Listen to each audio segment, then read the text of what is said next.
আমরা যারা পুরো হাদিস শাস্ত্রকে অন্ধভাবে বিশ্বাস করি না, অর্থাৎ আমরা হাদিস শাস্ত্রগুলোকে যেভাবে অন্ধ তকলিদ করি না, আমরা বেশ কিছু অস্বীকার করি, বেশ কিছু মানি। অর্থাৎ এক কথায় যদি বলতে চাই, আমাদের বিবেক আকুল খাটিয়ে কোরআন দ্বারা যাচাই বাছাই করে আমরা যেমন সব কিছুকে মানি, ঠিক সে জায়গায় কট্টর হাদিসপন্থীরা ঠিক আমাদের উল্টো। তারা কিন্তু পুরো হাদিস শাস্ত্রকে অন্ধভাবে বিশ্বাস করে এবং অন্ধ তাকলিদ করে, যদিও তারা মুখে স্বীকার করে না, কিন্তু তারা অন্ধ তাকলিদ করে। এবং তাদের একটা বাণী হলো যে হাদিস মানলে কিছু মানা কিছু মানা মানা যাবে না, অর্থাৎ এমন এমন না, এমন করা যাবে না যে কিছু মানবো কিছু মানবো না, এমনটা করা যাবে না। তাদের কথা হলো যে আম এবং আমের আটি দুটোই খেতে হবে, আম বা আমের আটি কখনো আলাদা করা যাবে না। কিন্তু আমরা সেই জায়গায় কিন্তু আম এবং আমের আটি আলাদা করে খাই। আমরা জানি যে কোনটা খেতে হয়, যদিও তারা সেটা জানে না। তো সে জায়গায় তারা যে বলে থাকে যে না, আমাদের হাদিসগুলোতে কোনো ধরনের কোনো ভুল ত্রুটি নেই, এগুলো পুরোভাবে সহি হাদিসগুলো পুরোভাবে একত্রভাবে মানতে হবে। মানে একটা ছেড়ে আরেকটা মানবো, আরেকটা ছেড়ে আরেকটা মানবো, এমন করা যাবে না, সবগুলোকেই মানতে হবে। তো আমরা আজকে তাদের জন্যই এই হাদিসগুলো এনেছি, তারা কোনটা মানবে সেটাই আমরা দেখাবো। সবগুলো একসাথে মানা সম্ভব না। যদি বলি আমি এটা মানি তাহলে আরেকটা ভুল বলতে হবে, যদি বলি এটা মানি তাহলে আরেকটা ভুল বলতে হবে।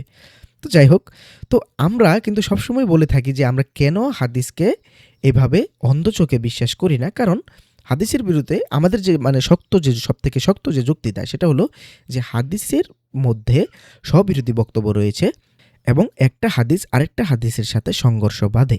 অর্থাৎ এই সিরিজেও কিন্তু আমরা বেশ কিছু হাদিস আমরা প্রমাণ করেছি যে কিভাবে একটা হাদিস আরেকটা হাদিসের সাথে সংঘর্ষ বাঁধে এবং একটা হাদিসের ভিতরেই স্ববিরোধী বক্তব্য থাকে।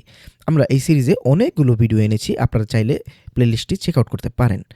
তো তাদের সেই জায়গা থেকে যখন উত্তর আসে যে না, আমাদের যে সহি হাদিসগুলো রয়েছে সেগুলোতে কোনো ধরনের কোনো স্ববিরোধী বক্তব্য নেই, কোনো সংঘর্ষতা নেই, তাদের এগুলো দাবি। তবে আমরা বরাবরই প্রমাণ করে এসেছি, কিন্তু তারা মুখ পুষে সেটা না করে এসেছে এবং কোনোভাবেই সেগুলো না মিলাতে পেরে শেষমেশ গোঁজামিল দিয়েছে। তো আজকে আমরা তেমন আরেকটি শক্ত হাদিস নিয়ে আসলাম। মোট এখানে 4টি হাদিস আমরা এনেছি। এই 4টি হাদিসের ভিতরে একটি হাদিস আরেকটি হাদিসের সাথে সংঘর্ষ বাধে। তো চলুন আমরা বেশ দেরি না করে আমরা হাদিসগুলোতে যাই যে কিভাবে একটা হাদিস আরেকটা হাদিসের সাথে সংঘর্ষ বাধে। তার আগে আপনাদের যদি আমি জিজ্ঞাসা করি যে কোরআনে শেষ নাজিলকৃত আয়াত কোনটি, আপনারা অনেকেই বলবেন যে সূরা মায়েদার সেই 3 নম্বর আয়াত, যেখানে আল্লাহ তাআলা বলেছেন যে আমি আজ তোমাদের দিনকে পূর্ণাঙ্গ করলাম। তো সেই আয়াতটির বেলায় অনেকেই জানেন, কিন্তু আমাদের হাদিস শাস্ত্র কি বলতেছে এবং আমাদের কট্টর হাদিসপন্থীরা কি আদৌ জানে যে হাদিসগুলোতে কি বলা আছে?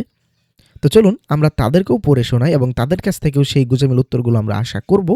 এবং যদি তাদের কথা সত্য হয় তাহলে মেনে নেব, আর যদি সত্য না হয় তাহলে তো হয়ে গেল, তারা গোঁজামিল দিয়ে চলতে থাকুক। আর সত্য হলে আমি অবশ্যই ক্ষমা চেয়ে মেনে নেব যে আমার এখানে ভুল ছিল। তো চলুন আমরা আগে হাদিসগুলো পড়ি।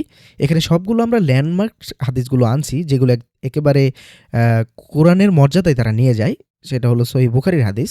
তো আমরা চলুন সহিহ বুখারীর তাওহীদ পাবলিকেশনের ৪৫৪৪ নম্বর হাদিসটা আগে পড়ি। এখানে ইবনু আব্বাস রাদিয়াল্লাহু আনহু হতে বর্ণিত, তিনি বলেন, রাসূলুল্লাহ সাল্লাল্লাহু আলাইহি ওয়াসাল্লামের উপর অবতীর্ণকৃত শেষ আয়াতটি হলো সুদ সম্পর্কিত। অর্থাৎ সুদ সম্পর্কিত আয়াত, রিবা সম্পর্কিত আয়াতটি হলো রাসূলুল্লাহ সাল্লাল্লাহু আলাইহি ওয়াসাল্লামের উপর অবতীর্ণ শেষ আয়াত। তো এখানে পরিচ্ছেদে মূলত সেই আয়াতটির কথা উল্লেখ আসছে, সূরা আল বাকারার সেই 281 নম্বর আয়াত, যেটা কিন্তু সুদ সম্পর্কিত। তো সেই আয়াতটি এই হাদিসে বলা হচ্ছে যে সেই আয়াতটি কোরআনের নাজিলকৃত শেষ নাজিলকৃত আয়াত। তো আমরা এই হাদিসটা তো পেলাম, আমরা মানলাম যে না, সূরা আল বাকারা 281 নম্বর আয়াতটি শেষ নাজিলকৃত আয়াত। কিন্তু এই হাদিস যদি মানতে যাই আমাদের আরেকটি হাদিস অস্বীকার করতে হয়। ঠিক একই বইয়ের, একই গ্রন্থের সহিহ বুখারীরই একই আশপাশের এই হাদিস, চলুন আমরা দেখে নেই। এটা হলো সহিহ বুখারীর তাওহীদ পাবলিকেশনের ৪৬০৫ নম্বর হাদিস। আমরা যদি এটা দেখি, আবু ইসহাক রাদিয়াল্লাহু আনহু হতে বর্ণিত, আমি বারাআ রাদিয়াল্লাহু আনহুকে বলতে শুনেছি যে সর্বশেষ নাজিলকৃত সূরা হচ্ছে বারাআত এবং সর্বশেষ নাজিলকৃত আয়াত হচ্ছে এটি। এটা মুসলিম শরীফেও রয়েছে। এটা আসলে মূলত ওই যে সূরা নিসা ১৭৬ নম্বরে যেখানে লেখাই আছে যে সূরা নিসার ১৭৬ নম্বর আয়াত। আমরা যদি পরিচ্ছেদটিও ভালো মতো পড়ে দেখি, দেখেন যে আল্লাহর বাণী, লোকেরা আপনার কাছে বিধান জানতে চায়, আপনি বলুন আল্লাহ তোমাদের বিধান দিচ্ছেন কালালা, মানে পিতামাতা নিঃসন্তান ব্যক্তি সম্বন্ধে। যদি কোনো ব্যক্তি নিঃসন্তান অবস্থায় মারা যায়, পিতামাতা না থাকে এবং তার এক বোন থাকে, তবে সে পরিত্যক্ত সম্পত্তির অর্ধাংশ পাবে। সে যদি সন্তানহীনা হয় তবে তার ভাই তার ওয়ারিশ হবে। অর্থাৎ এই ক্ষেত্রে সূরা নিসার যে 176 নম্বর আয়াত, এই আয়াতটি এই হাদিসে বলা হচ্ছে যে এই আয়াতটি সর্বশেষ নাজিলকৃত আয়াত। এখন আমাকে বলুন আমি কোনটা মানব? আমি কি এই 4544 নম্বর হাদিসটা মানব? এটা তো সহিহ হাদিস। এবং আমি কি নাকি আমি 4605 নম্বর হাদিসটি মানব? এটাও সহিহ হাদিস। আমি কোনটা মানব? আমি যদি এটা মানি তাহলে এটা অটোমেটিকলি আমি না চাইলেও এটা অস্বীকার করা হচ্ছে। আর যদি এটা মানি তাহলে এটা অটোমেটিকলি অস্বীকার করা হচ্ছে। আমি এক জায়গায় মানে এগুলো এমনই এক ধরনের ফেলাসি যে আমি এক জায়গায় মানে একই মানুষ দুই জায়গায় পাড়া দিয়ে থাকতে পারবো না। আমি দুই জায়গায় থাকতেই পারবো না। কারণ এখানে সূরা নিসার 176 নম্বর বলতেছে, ওখানে সূরা বাকারার 281 নম্বর বলতেছে। তো চলুন আমরা আরও আগাই। আমরা সহিহ বুখারীর ইসলামিক ফাউন্ডেশনের যদি আমরা এটার আসলে পরিচ্ছেদ নাই, ইমানের বাড়া কমা এমন একটা পরিচ্ছেদ, তো ছোট একটা পরিচ্ছেদ। তো আমরা পরিচ্ছেদ না পড়ে আগে হাদিসটা পড়ে নিই। এটা 43 নম্বর হাদিস। আপনি যদি এই হাদিসটি পড়ে দেখেন, এখানে দেখতে পারবেন যে হাসান ইবনু সাব্বাহ রাদিয়াল্লাহু আনহু হতে ওমর ইবনুল খাত্তাব রাদিয়াল্লাহু আনহু থেকে বর্ণিত, তারা বর্ণনা করেন যে মানে এক ইয়াহুদি তাকে বলল, হে আমিরুল মুমিনিন, আপনাদের কিতাবে একটি আয়াত আছে যা আপনারা পাঠ করে থাকেন। তা যদি আমাদের ইয়াহুদি জাতির উপর নাজিল হতো তবে অবশ্যই আমরা সেই দিনকে ঈদ হিসেবে পালন করতাম। তিনি বললেন, কোন আয়াত? সে বলল, সূরা মায়েদার 3 নম্বর আয়াত। আজ তোমাদের জন্য তোমাদের দিন পূর্ণাঙ্গ করলাম ও তোমাদের প্রতি আমার নিয়ামত সম্পূর্ণ করলাম এবং ইসলামকে তোমাদের দিন মনোনীত করলাম। ওমর রাদিয়াল্লাহু আনহু বললেন, এটি যে দিন এবং যে স্থানে রাসূলুল্লাহ সাল্লাল্লাহু আলাইহি সাল্লামের উপর নাজিল হয়েছিল তা আমরা জানি। তিনি সেদিন আরাফায় দাঁড়িয়েছিলেন এবং তা ছিল জুম্মার দিন। তো মূলত এই হাদিসটি দ্বারা বিভিন্ন কট্টর হাদিসপন্থী বলে থাকেন যে সূরা মাইদার 3 নম্বর আয়াতটি হলো সেই সর্বশেষ নাজিলকৃত আয়াত, মানে কোরআনের সর্বশেষ নাজিলকৃত আয়াত। কারণ সেদিন তারা ঈদ পালন করত, মানে ঈদ পালন করতে চাইতো।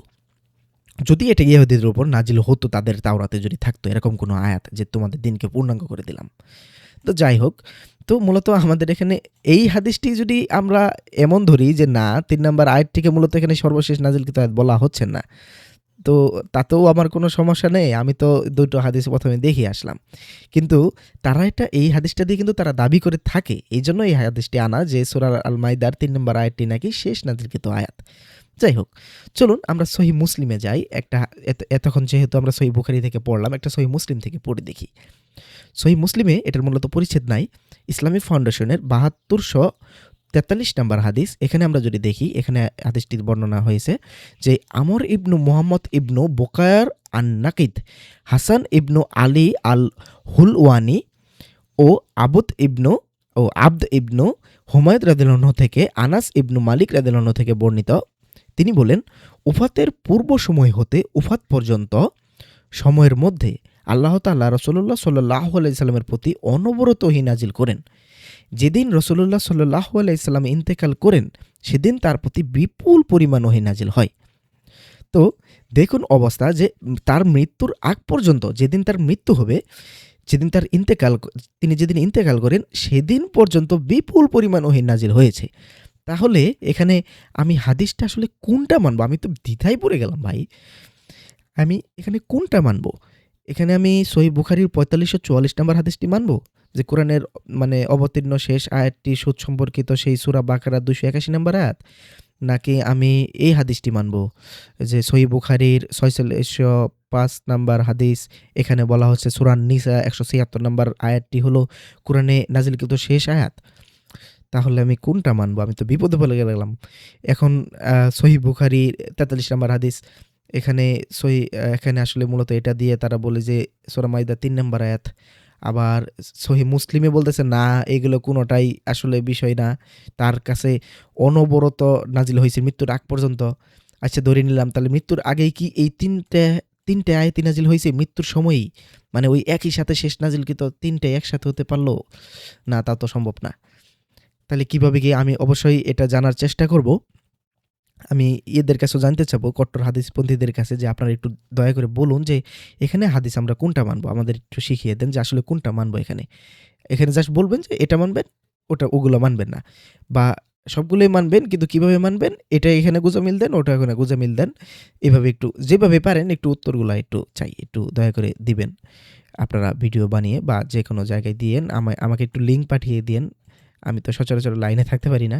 একটু লিঙ্ক পাঠিয়ে দিয়েন, তাহলে আমি একটু দেখতে পারবো। আর আমার যদি কোনো ভুল হয় এগুলো বুঝতে, তাহলে অবশ্যই ধরিয়ে দিবেন। আমি সেগুলো মানে আপনাদের কাছে ক্ষমা চাই নিব যে আমার এখানে ভুল ছিল এবং আমার ভুলটা আমি শুধরে নিব।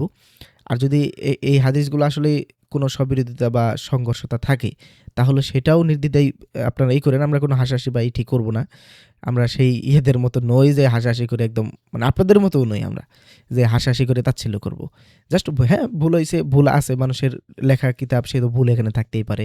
এরকম একটা কথা বলে দিলেও আমরা কোনো করব না আপনাদের। তো জাস্ট আপনাদের কাছ থেকে আমরা একটু উত্তরগুলো চাচ্ছি যে আপনারা একটু দয়া করে বলুন যে কোরআনের সর্বশেষ নাজিলকৃত আয়াত কোনটি? সূরা বাকারার সেই 281 নম্বর আয়াত, সূরা নিসার 176 নম্বর আয়াত, সূরা মাইদার 3 নম্বর আয়াত, নাকি কোনো জানা নেই সরাসরি একেবারে হযরত মুহাম্মদ সাল্লাল্লাহু আলাইহি সাল্লামের ইন্তেকাল পর্যন্ত অনবরত ওহী নাজিল হইছে সেটাই ধরে নিয়ে আর বাকিগুলোকে মানে আমরা আসলে জানা নেই যে কোনটা শেষ আয়াত। তো যাই হোক, এগুলো নিয়ে শুধু বাড়াবাড়ি করে লাভ নেই। আপনারা জাস্ট বলুন, আমরা আমাদেরকে জানান যে এইগুলো হলো এইভাবে। অবশ্যই আপনারা এই বিষয়গুলোতে সম্যক অবগত এবং এগুলো বিষয়ে আপনারা ভালো জানেন। আমরা ততটুকু জানি না। তবে আমরা প্রশ্ন করতে শিখেছি। আমরা প্রশ্ন করলাম জাস্ট, আপনারা সেগুলোর উত্তর দিন। তো এই ভিডিও এই পর্যন্তই। পরবর্তী ভিডিও আসার আগ পর্যন্ত আপনারা সবাই ভালো থাকেন, সুস্থ থাকেন। সবাইকে সালামু আলাইকুম।